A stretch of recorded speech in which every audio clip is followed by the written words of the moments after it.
Assalamualaikum warahmatullahi wabarakatuh.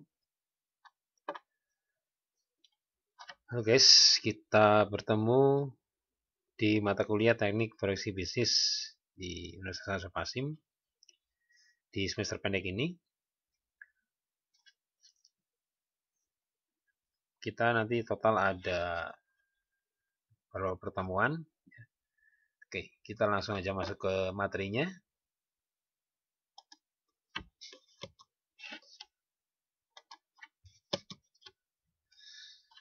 Silabusnya.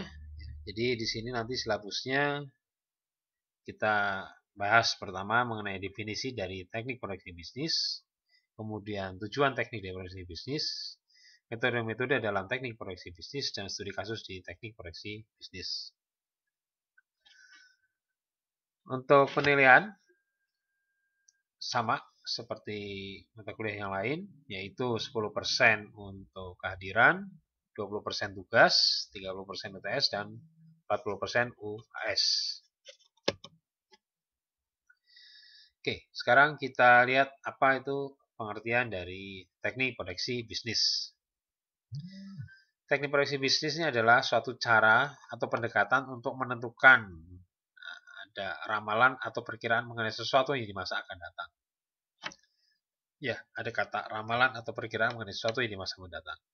Nah, ini bukan suatu nujum ya, tapi ini adalah satu pendekatan ilmiah di mana kita membuat satu perkiraan ya untuk apa langkah ke depan berdasarkan data-data yang sudah kita punya. Nah, proyeksi atau istilahnya forecast menjadi sangat penting karena penyusunan suatu rencana diantaranya didasarkan pada suatu proyeksi atau forecast. Ya, jadi ini berkait sama rencana yang disebut dengan suatu proyeksi. Jadi pada saat membuat perencanaan, biasanya perlu membuat satu proyeksi terlebih dahulu. Nah, fokus kita di mata kuliah ini, kita bahas bagaimana membuat satu proyeksi berdasarkan data-data yang ada. Kita lihat ya secara konsep dasarnya, menurut Heiser dan Render di tahun 2009, peramalan atau forecasting adalah seni dan ilmu untuk memperkirakan kejadian di masa depan. Hal ini dapat dilakukan dengan melibatkan pengambilan data historis dan memproyeksikannya ke masa mendatang dengan suatu bentuk model matematis. Nah, jadi di sini ada kata kuncinya adalah kita di sini memperkirakan kejadian di masa depan. Ya, nah, ini adalah satu seni dan ilmu. Jadi kalau dikatakan ilmu tidak bisa saja tidak betul-betul eksak, tapi ada satu seni berdasarkan bagaimana kita memperkirakan kejadian di masa depan. Ya, kalau seni itu kan biasanya ada berkait sama ini intuitif gitu ya, perkiraan ya, kemungkinan gitu ya. Nah, di sini melibatkan pengambilan data historis. Nah, berarti historis itu berarti data-data yang lalu ya. Ya, dan kemudian berdasarkan data-data lalu diproyeksikan ke masa mendatang dalam satu bentuk. Nah, jadi dikonsepkan, dimodelkan suatu data-data tersebut untuk ke masa mendatang ya dalam bentuk disebut namanya model matematis. Peramalan ya, bahasa Inggrisnya sama dengan forecasting adalah satu teknik analisa perhitungan yang dilakukan dengan pendekatan kualitatif maupun kuantitatif untuk memperkirakan kejadian di masa depan dengan menggunakan referensi data-data di masa lalu. Nah, ini definisi kedua ya. Jadi dengan pendekatan kualitatif maupun kuantitatif. Kalau kualitatif berarti berdasarkan hal yang sifatnya tidak berupa angka, sedangkan kalau kuantitatif hal-hal yang berupa angka. Menurut Heiser dan Render ya, di 2009 kalau ini tuh halaman ya.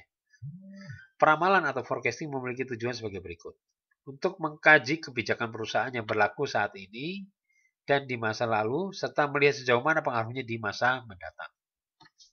Yang pertama, kemudian yang kedua, peramalan diperlukan karena adanya time lag atau delay antara saat suatu kebijakan perusahaan ditetapkan dengan saat implementasi. Ya, nah ini ada semacam jeda waktu ya. Ya, jeda waktu ya karena ada jeda waktunya ini yang membuat perlu dilakukan suatu forecasting ya, peramalan.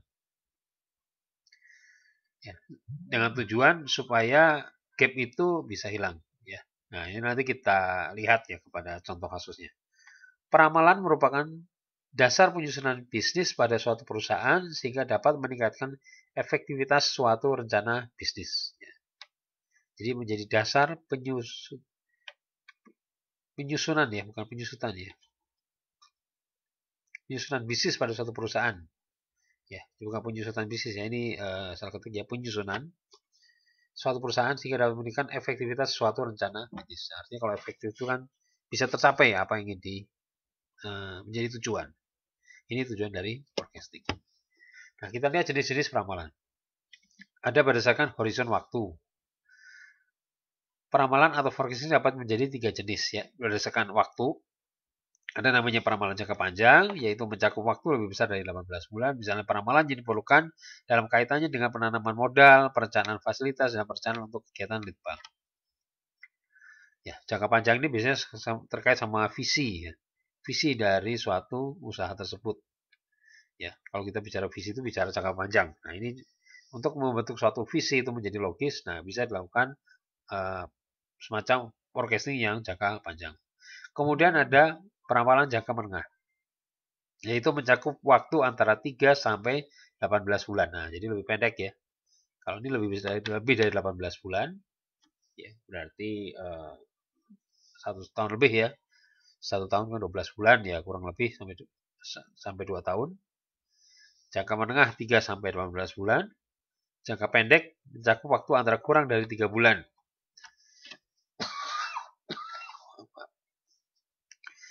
Misalnya peramalan dan hubungannya dengan perencanaan pembelian material, penjalanan kerja, dan penugasan karyawan. Ini jangka pendek.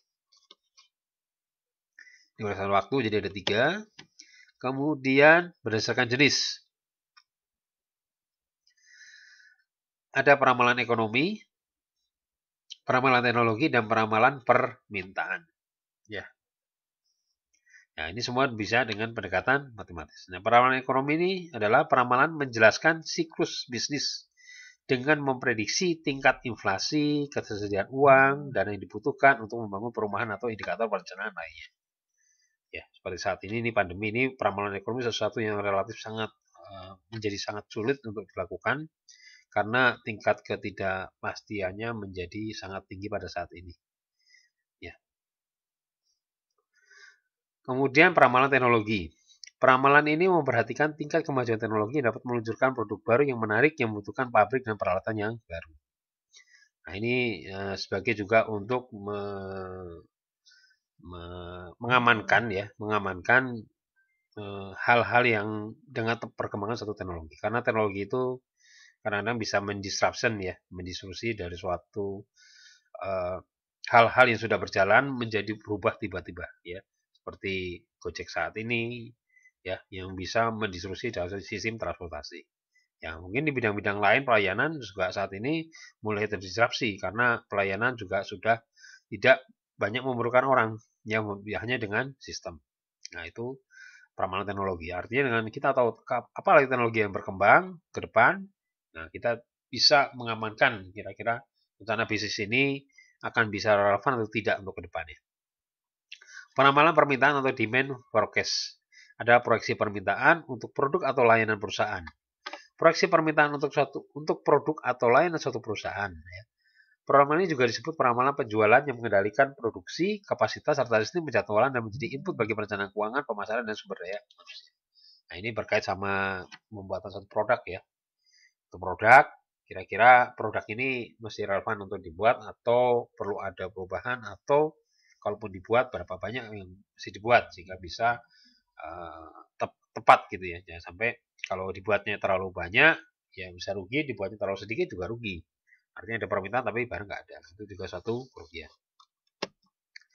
Kemudian jenis-jenis peramalan ya berdasarkan jenis data ramalan yang disusun. Nah, ini ada tadi sudah disinggung ya, ada peramalan kualitatif dan peramalan kuantitatif. Yaitu kalau kualitatif kita lihat peramalan didasarkan atas data kualitatif pada masa lalu. Hasil ramalan yang dibuat sangat bergantung kepada orang yang menyusunnya. Hal ini penting karena peramalan tersebut ditentukan berdasarkan pemikiran yang bersifat intuisi. Nah, ini ada faktor intuisi. pendapat dan pengetahuan serta pengalaman dari penyusunnya. Biasanya peramalan secara kualitatif ini didasarkan atas hasil penyelidikan seperti pendapat salesman, pendapat sales manager, pendapat para ahli, dan survei konsumen. Nah, ini kualitatif ya. Jadi hal-hal yang sifatnya tidak berupa angka, tapi bisa semacam opini, pendapat gitu ya. Kemungkinan orang lebih suka milih yang mana, nah itu kualitatif ya. Nah, kalau kuantitatif, yaitu peramalan yang didasarkan atas dasar data penjualan pada masa lalu. Nah, jadi berbicara data ini. Ya, jadi ini lebih kepada biasanya angka-angka. Hasil peramalan yang dibuat sangat bergantung kepada metode yang dipergunakan dalam peramalan tersebut. Penggunaan metode yang berbeda akan diperoleh hasil yang berbeda pula. Nah, ini kalau kuantitatif, metodenya ini beda metode akan bisa juga menghasilkan hasil yang berbeda pula. Kemudian berdasarkan sifat menyusunnya, peramalan dibagi menjadi dua jenis, yaitu peramalan subjektif dan peramalan objektif. Subjektif yaitu peramalan yang didasarkan atas perasaan atau intuisi dari orang yang menyusunnya. Ya. Nah, ini jadi intuisi nih, berperan. Ya. Makanya sebutnya subjektif, perasaan atau intuisi. Objektif yaitu peramalan yang didasarkan atas data yang relevan pada masa lalu dengan menggunakan teknik dan metode-metode dalam penganalisan data tersebut. Ya, nah untuk mata kuliah ini mungkin kita lebih banyak menggunakan konsep pendekatan yang objektif ya. Karena subjektif ini perlu ada peran di bidang-bidang ilmu lain, misalnya psikologi gitu ya, untuk bisa memfilter data-data tersebut, mana yang data-data itu benar-benar valid, mana yang tidak gitu ya. Ya objektif juga sama gitu ya, hanya kalau objektif ini langsung berupa angka-angka. Ya, kalau ini berupa bentuk yang dari kondisi yang tidak berupa angka diubah menjadi angka gitu ya kalau subjektif itu. Tapi kalau objektif biasanya sudah langsung berupa angka-angka. Oke. Nah, jenis pola data yang digunakan dalam peramalan. Nah, ini ada pola-pola datanya apa yang nanti akan digunakan dalam peramalan. Ini ada 4 model pola, yaitu pola data horizontal, pola data musiman, pola data tren, dan pola data siklis. Nah, ini kita lihat pola data horizontal. Pola horizontal adalah apabila nilai data berfluktuasi di sekitar nilai rata-rata yang konstan.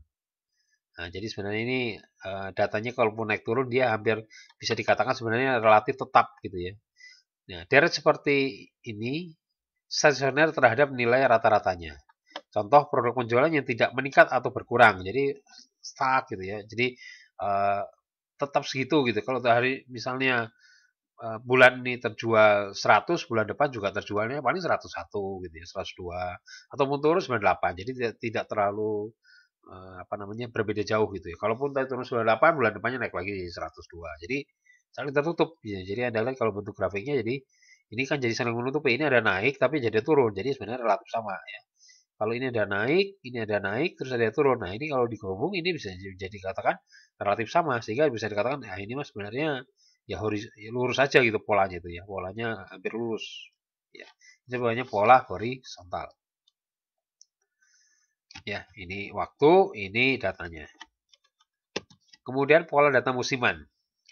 Pola musiman merupakan fluktuasi dari data yang terjadi secara periodik dalam kurun waktu 1 tahun. Nah, ini dilihat dalam 1 tahun, secara periodiknya seperti triwulan, kuartalan, bulanan, mingguan, atau harian. Nah, ini dalam 1 tahun, nanti dilihat nih, misalnya area waktu periodiknya ini dianggap sebagai triwulan, atau ini kuartalan gitu ya, atau ini bulanan ya, itu nanti disesuaikan masing-masing. Contohnya adalah apa?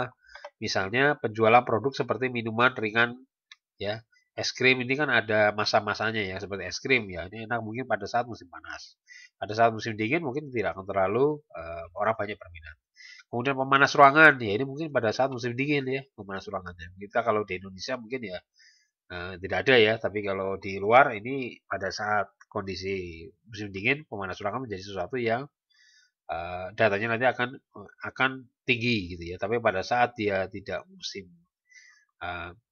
musim dingin, ya datanya bisa menjadi rendah. Jadi ada kaitan sama kondisi musim saat itu apa gitu ya, terkait dari data-data ini. Kemudian pola data tren. Pola tren merupakan kecenderungan arah data dalam jangka panjang, dapat berupa kenaikan maupun penurunan. Contoh penjualan banyak penjualan banyak di perusahaan, produk bruto nasional, dan berbagai indikator bisnis. Jadi kalau dibuat ini datanya seperti ini misalnya gitu ya. Nah, tapi kalau dilihat, oh ini seperti garis lurus saja ini. Trennya naik gini. Ya, nah ini. Ya, jadi lihat Anda lihat ya berbeda dengan seperti ini. Kalau di sini ada periode waktunya, kalau horizon itu dikatakan dia saling menutupi. Ya. Nah, tapi kalau di sini relatif dia menutupi, tapi dia ada kenaikan terus gitu ya, ada kenaikan terus. Tidak lurus gitu ya. Nah, ini makanya kalau pola trennya naik, trennya turun gitu ya. Gitu. Nah, tapi kalau naik turun ya bisa jadi mungkin bisa masuk horizontal gitu. Kalau tren itu harus terlihat arahnya itu seperti apa, apakah arah naik atau turun ya, atau ya kalau stuck berarti seperti horizontal. Kemudian pola siklis. Pola siklis merupakan fluktuasi dari data untuk waktu yang lebih dari 1 tahun dan umumnya ada di siklus ya, maksudnya di siklus bisnis seperti penjualan mobil, baja, dan sebagainya. Ya, lebih dari 1 tahun nih pola data siklus ini. Jadi dilihat nih penjualan 1 tahunnya itu berapa. Misalnya mobil terjual 1 juta unit merek tertentu gitu ya. Nah itu berapa? Nanti tahun depan gitu ya. Nah ini pola data siklis. Sifatnya panjang gitu ya kalau yang ini pola data siklis. Nah itu pola datanya. Sekarang metode dalam peramalan. Nah ini ada dua model yaitu model time series dan model metode kausal. Ya. Nah untuk time series ada metode rata-rata bergerak atau moving average. Terus ada metode exponential smoothing dan metode trend projection. Sedangkan untuk kausal umumnya menggunakan pendekatan regresi linear. Ya. Nah, informasi dari teknik peramalan ini untuk apa saja ya? Nah, tadi sebenarnya sudah juga sedikit dibahas ya. Nah, ini sebagai contoh mungkin supaya lebih tergambar bahwa dapat terapkan dalam setiap kegiatan bisnis yang berorientasi kepada waktu yang akan datang, baik pada bidang sumber daya manusia, produksi pemasaran, keuangan maupun kegiatan perekonomian secara makro. Contohnya, peramalan jumlah tenaga kerja yang dibutuhkan berapa? Ya ke depan ini kira-kira tenaga kerja yang dibutuhkan berapa itu? Kalau kondisi pandemi sekarang mungkin malah dikatakan turun gitu ya. Peramalan jumlah bahan baku yang dibutuhkan, ya. Dengan naiknya permintaan berapa bahan baku yang dibutuhkan? Peramalan volume penjualan, peramalan jumlah kas yang dibutuhkan, peramalan pertumbuhan ekonomi. Nah, ini hal-hal yang secara akademis bisa diperhitungkan untuk memprediksi kondisi ada saat ini kedepannya nanti seperti apa. Nah, dengan adanya forecasting ini, maka bisa dikatakan akan lebih siap menghadapi perubahan situasi. Artinya perencanaan yang dibuat adalah sudah mengcover kondisi-kondisi ke depan yang mungkin bakal muncul ya. Ya, tidak hanya berdasarkan perkiraan tapi juga sudah melakukan perhitungan yang sehingga kalaupun terjadi perbedaan tidak akan terlalu berdampak signifikan. Kemudian merupakan dasar pedoman dalam perencanaan baik jangka pendek maupun jangka panjang untuk pengontrolan operasi perusahaan. Nah ini dengan forecasting nanti bisa jadi terkontrol gitu ya kedepannya dalam hal mengembangkan perusahaan. Ya, misalnya di sini contohnya, ini contoh ya, contoh kasus di Bagri Telkom. Ya, tampak di tabel data penjualan tahun 99 sampai 2007 ya. 99 sampai 2007. Ya. Ini ada kode tahun dalam bentuk minus, terus ini nolnya di 2003. Nah, digunakan misalnya ini nanti menggunakan tren linear. Ya, trennya pola data linear. Persamaannya terbentuk misalnya seperti ini jadinya nanti ya. Ya, ini bentuk persamaannya dapat ya. Nah, artinya dengan data ini ya, artinya dengan data ini kita bisa membentuk persamaan ini. Ya. Jadi sini ada kode tahun, ada penjualan ya. Ini anggap sebagai X, ini sebagai Y. Terus ini dikalikan ada X kuadrat gitu ya. Nah, nanti dari XY sama X kuadrat ini nanti akan bisa dibentuk menjadi persamaan seperti ini. Ya, nanti kita bahas di pertemuan berikutnya. Ya, jadi persamaan terbentuk misalnya seperti ini. Nah, dengan didapatnya bentuk persamaan ini, maka kita misalnya tahun 2010 kan di sini nggak ada ya. Nah, maka kita bisa masukkan. Ya, di sininya kita masukkan nilai X-nya adalah 7. Ya, kenapa 7? Karena ini kan 2007. Kalau 2010 tambah 3, berarti ini jadi 7. Nah, berarti X-nya masukin 7 dapat nilai Y-nya. Y-nya adalah 600 ya 20 600 2656. Nah, ini untuk penjualannya, perkiraan penjualannya. Ya. Jadi kita bisa membentuk persamaan ini dari data yang ada sehingga kita bisa memperkirakan tahun-tahun berikutnya apa kemungkinan berapa besar penjualan berdasarkan data ini. Nah, kemudian contohnya ini juga untuk permintaan produk ya. Nah, permintaan produk di sini menggunakan sama trend linear ya. Nah, jadi nanti kalau misalnya di sini kan di sini sampai Oktober ya. Nah, November, Desember ya dengan kita mengetahui nanti tren di sininya ya. Nah, nanti dibentuk satu persamaan bisa dihitung untuk November, Desember, Januari, Februari, Maret dan seterusnya. Ya. Nah, ini bisa dibikin dari sistem ini ya ada jurusan TI bisa dibuat menjadi MI ya maaf ya. Anda menjadi satu aplikasi yaitu penamalan produksi barang, masukkan datanya ya, kemudian ya masukin data-datanya untuk sisa penjualan sehingga nanti bisa diprediksi hasil penamalannya sekian. Jadi dibuat suatu sistem. Ya artinya kalau dibuat aplikasi si aplikasi bisa membentuk persamaan ini ya. Nah, ini bisa untuk persamaan ini sehingga dia bisa memprediksi angka-angkanya si aplikasi itu. Ya.